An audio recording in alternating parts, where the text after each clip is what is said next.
The word college is probably one of the most ubiquitous words in the American language. We talk about it all the time, or we worry about where our kids will get to go, or if they'll get to go, or how we will pay for it. And it's my impression that at the same time, we don't really know very much about what it is, or at least what it should be. But the college as a place where, in that time of life between adolescence and adulthood, young people are given an opportunity to reflect on who they are and how they want to make a life, a meaningful life in the world. So I wrote the book because I kind of wanted to introduce people more intimately to an idea that a lot of people think they understand, but I think they don't understand as well as they might.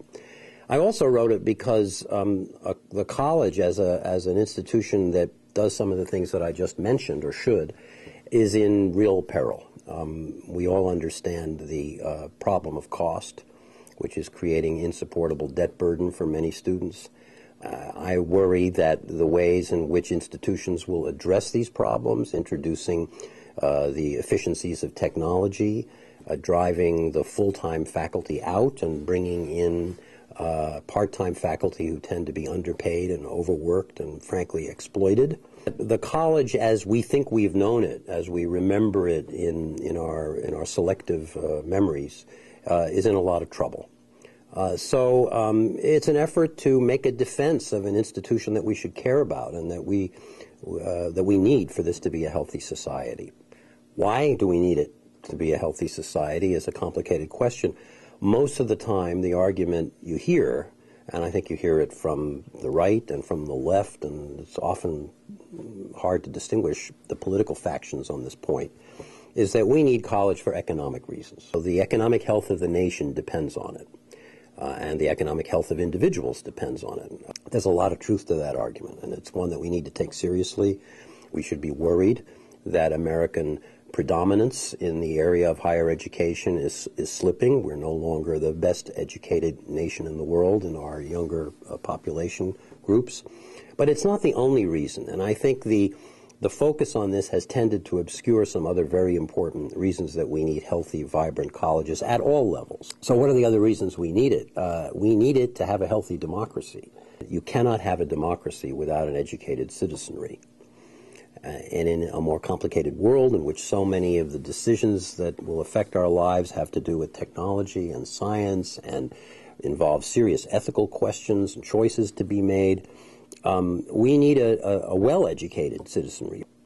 So colleges should be a place for the incubation of citizenship, if I could put it that way. And we should be careful about giving up the traditional aspects of college, such as, for instance, the small class discussion.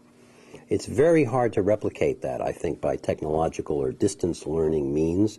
Why should we care about that? Because the small class, when it's well run by a good teacher, is a kind of rehearsal for democracy. It's a place where students learn to listen to each other. They learn about the possibility that they might walk into the room with an opinion and walk out of the room with a somewhat different opinion. And they learn civility. They learn not to yell at each other, but to actually hear each other out.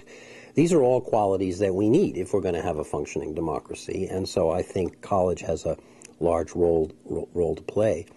And perhaps most important and least easy to talk about, I try to do that in this book, is that a college is the place, not necessarily the only place, but it is the place where a young person is most likely to have their horizons widened, to encounter science, the beauties of science, art, music, philosophical ideas, works of literature, that in later life they're not have the time and possibly not the inclination to go and seek out for themselves.